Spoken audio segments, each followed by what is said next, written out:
Sheriff Wild West. The Last Law of Prosperity Creek. Chapter 1. The Dust of Prosperity. The dust in Prosperity Creek was a physical presence. It was a fine, red silt that crawled into the seams of a man's boots, settled into the creases of his palms, and turned the sunrise into a bruised, hazy affair. Sheriff Elias Thorne stood on the porch of the jailhouse, his thumbs hooked into his gun belt, watching the street.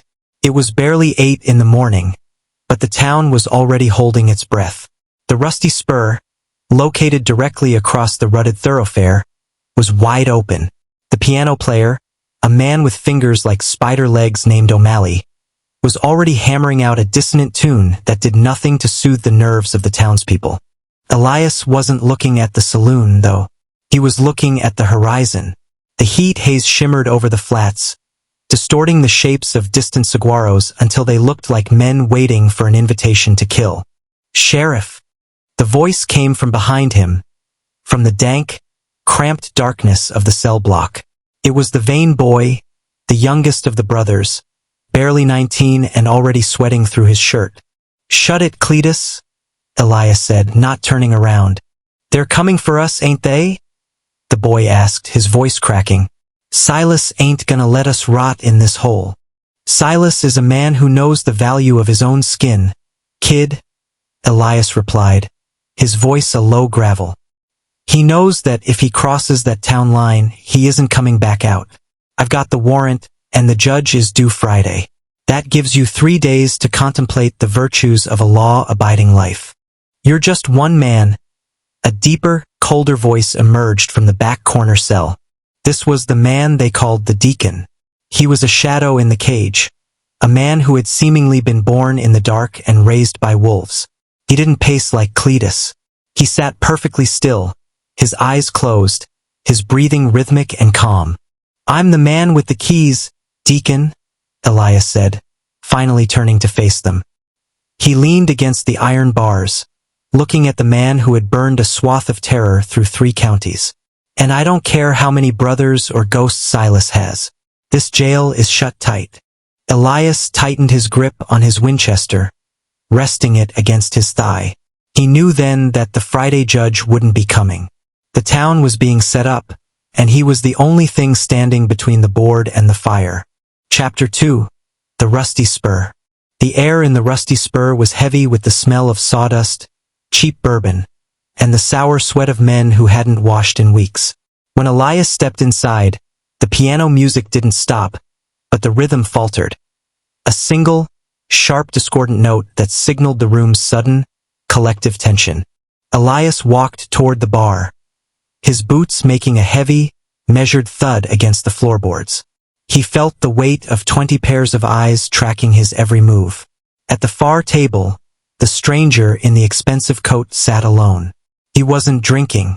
He was shuffling a deck of cards, the sound of the snap and slide cutting through the room's silence. "Whiskey?" Elias said to the barkeep, a man whose apron was stained with more blood than beer. The barkeep didn't reach for the bottle. He glanced at the stranger. The man with the cards stopped, held the deck suspended, and finally looked up. His eyes were pale like bleached bone. "It's a long walk from the jail, Sheriff," the stranger said. His voice was smooth, cultured, a sharp contrast to the gruff, unrefined cadence of the local outlaws.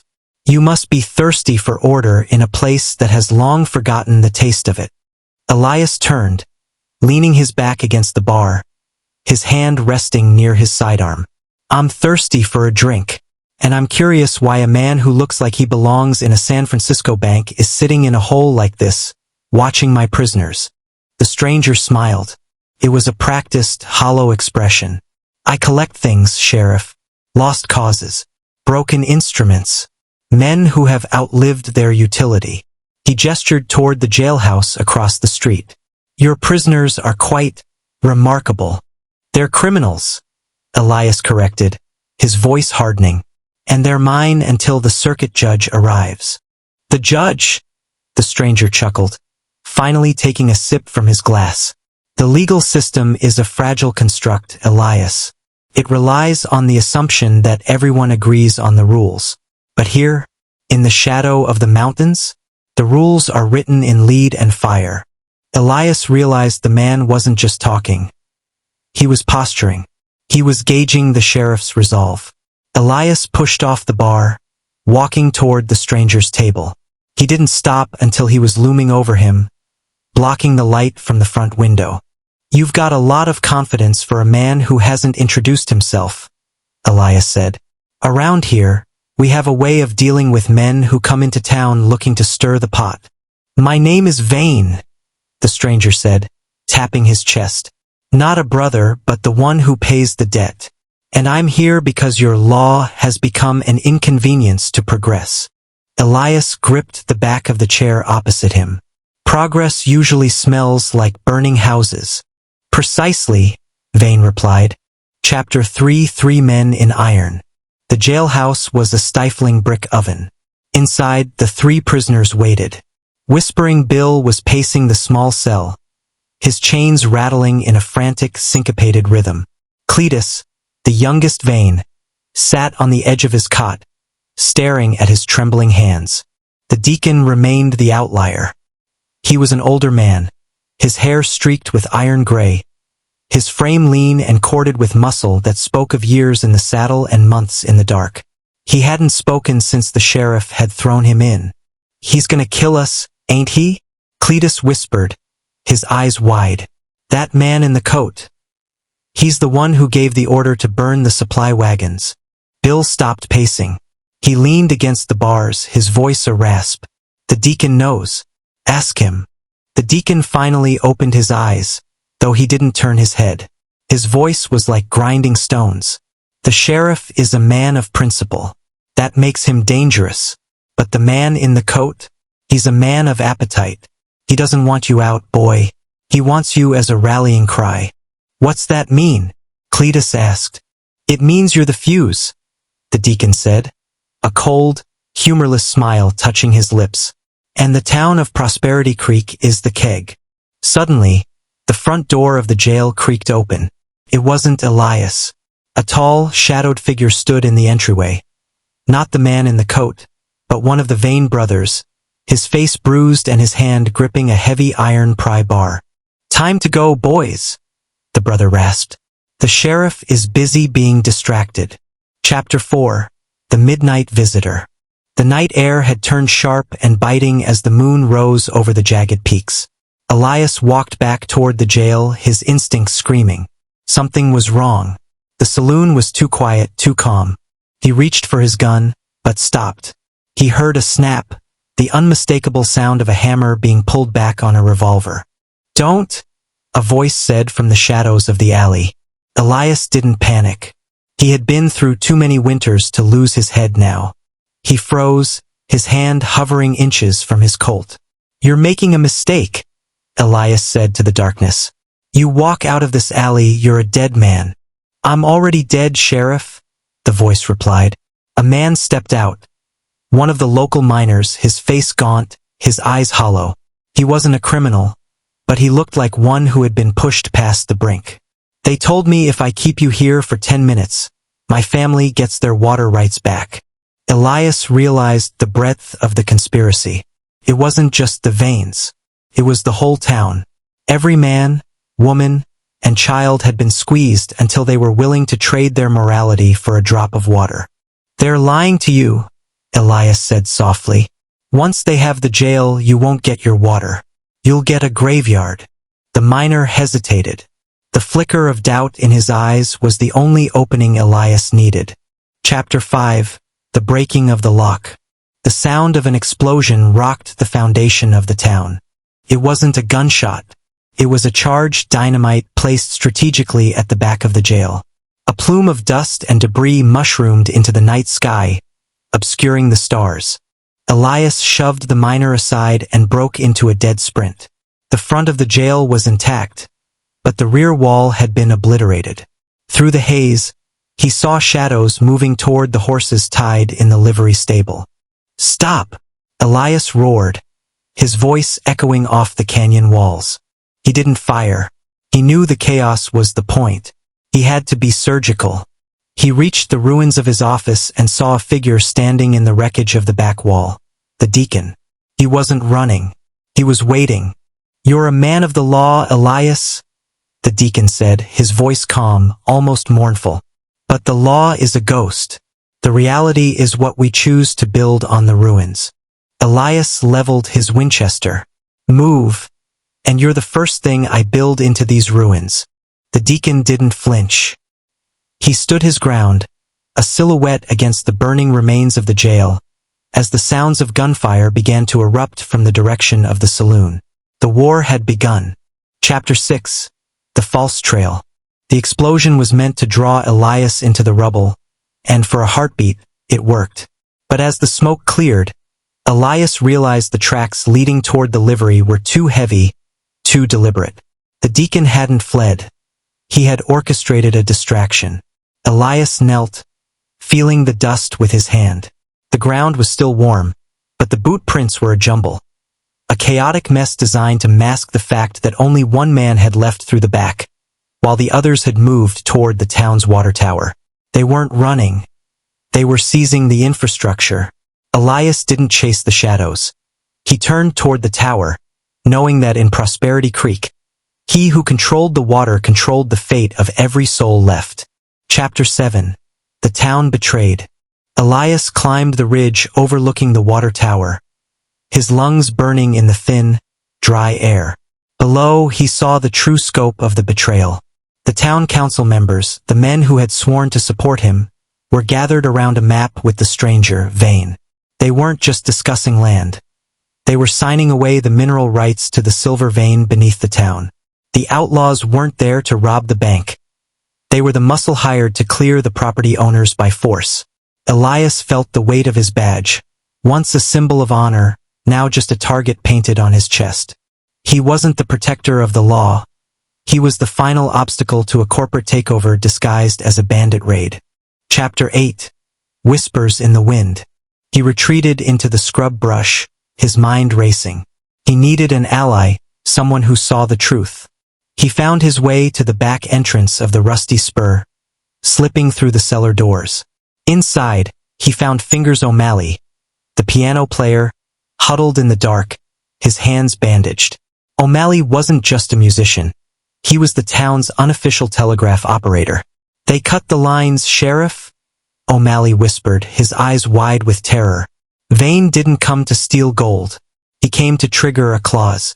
If the town is declared unfit for governance due to lawlessness, the land reverts to the railroad. He's manufacturing the end of our town. Chapter 9. The Baron's Ledger. Elias left O'Malley and made his way to the Vane compound, a cluster of tents on the edge of the creek. He moved like a phantom, avoiding the sentries until he reached Vane's personal tent. Inside, it looked less like a base of operations and more like a high-end office. On the desk lay a thick, leather-bound ledger, the Baron's Ledger. Elias opened it, and his blood turned to ice. It wasn't just Prosperity Creek. It was a list of every town in the territory, each marked with a date for liquidation. The Vanes weren't a gang. They were a clearinghouse for a land-grab empire. Chapter 10. Into the Badlands. Elias barely escaped the tent as a patrol returned. He realized he couldn't stay in town. The law was compromised, and the people were too broken to stand. He had to reach the next territory to signal the federal authorities. He stole a horse from the livery, turning his back on the town he had spent years trying to save. As he rode out into the Badlands, the sun began to set, casting long, jagged shadows across the path. He knew he was being hunted, but for the first time in his career, he wasn't just defending a border. He was carrying the proof that would burn the entire conspiracy to the ground. Chapter 11. A Pact with the Devil. The Badlands were a graveyard of ambition. Elias rode until his horse lathered and stumbled, finding refuge in a box canyon beneath the shadow of a basalt spire.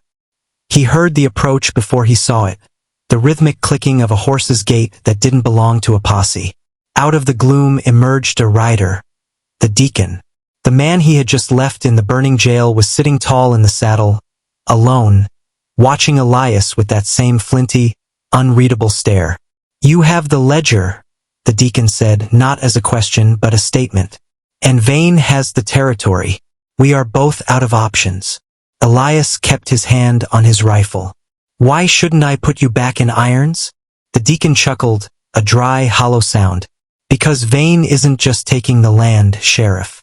He's liquidating everyone who knows the truth, including you, and including me." Chapter 12: The Canyon Ambush. The truce was fragile, cemented only by their shared target.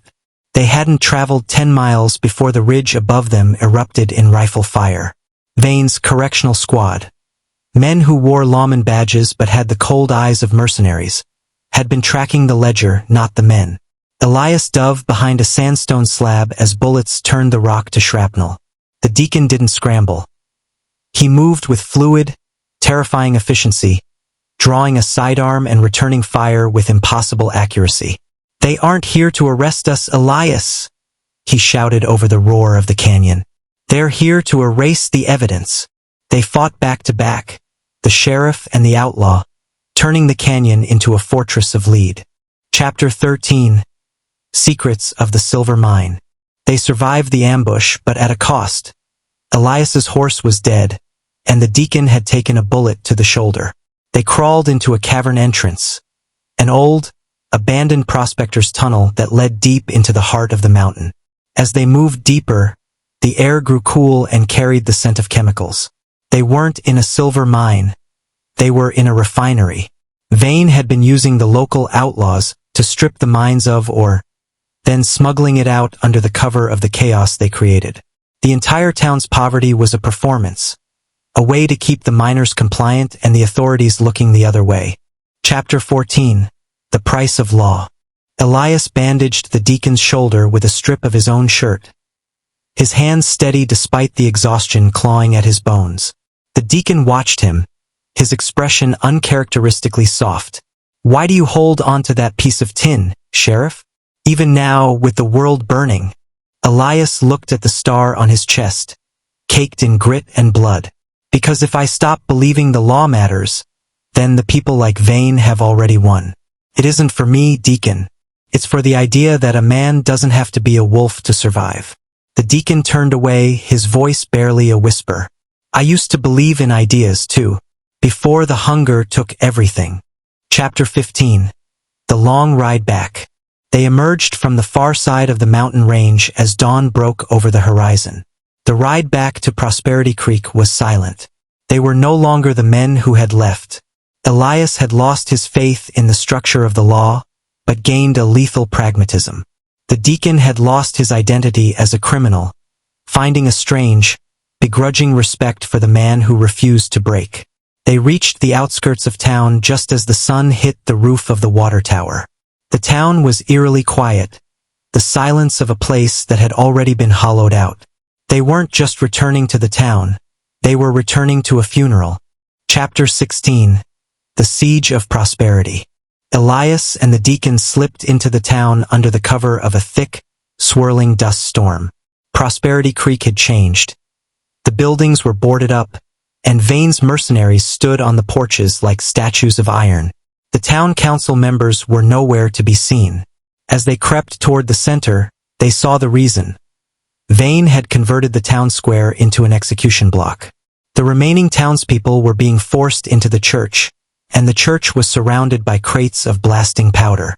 Vane didn't just want the land. He wanted the memory of the town wiped clean, a total erasure to satisfy the railroad's claim. Chapter 17: Fire and Brimstone. Elias didn't wait for a tactical advantage. He knew the fuse was already being lit. He drew his Winchester and opened fire on the mercenaries near the church, the sound of his shots cutting through the wind like a whip. The deacon, despite his wounded shoulder, flanked the group, his movements a blur of lethal precision. As the mercenaries scrambled, Elias sprinted toward the crates, his boots sliding on the slick, dust-covered ground. He kicked the closest crate away from the foundation, but a bullet grazed his thigh, throwing him off balance. The townspeople were watching from the windows, terrified, desperate, waiting for a signal that resistance was possible. Chapter 18: The Final Stand. The square turned into a nightmare of fire and lead. Vane emerged from the saloon, his expensive coat now stained with the red silt of the plains. He didn't look like a businessman anymore. He looked like a man who had lost his sanity. He held a flare gun, leveled at the trail of gunpowder leading to the church. "You're too late, Sheriff," he screamed over the chaos. "The contract is signed, the deed is filed, and this town is already a tomb." Elias stood up, his legs screaming in protest, his gun empty. He reached into his coat, not for a weapon, but for the ledger he had stolen from Vane's tent. Chapter 19, The Reckoning. Elias held the ledger high, his voice booming across the square, amplified by the natural acoustics of the canyon. "This ledger proves the fraud. It has the signatures, the dates, and the names of every official in your pocket." The mercenaries faltered, looking at Vane, then at the book. Vane's face turned white. He fired his flare, but the deacon, lunging from behind a pillar, knocked his arm upward.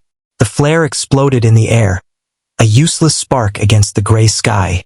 The townspeople, emboldened by the sight of the sheriff holding the evidence of their salvation, poured out of the church, a tidal wave of righteous, long-suppressed fury. Vane was swarmed, his empire collapsing under the weight of his own arrogance. Chapter 20, The Empty Star. The dust settled by late afternoon. Vane was in chains, his mercenaries scattered into the hills, and the ledger was securely in the hands of a weary, arriving federal marshal who had been tipped off by O'Malley's last-ditch signal. Prosperity Creek was battered, bruised, but alive. Elias stood on the porch of his office, watching the town begin to breathe again. He reached up, unpinned the silver star from his chest, and looked at it one last time. It was dented, covered in the red dust of the territory, and heavy with the weight of the lives it had cost. He placed it on the desk, turned his back on the badge, and walked toward the edge of town, where the deacon waited with a fresh horse. He didn't look back. He was no longer the fence, and he was no longer the law. He was finally, and for the first time, just a man.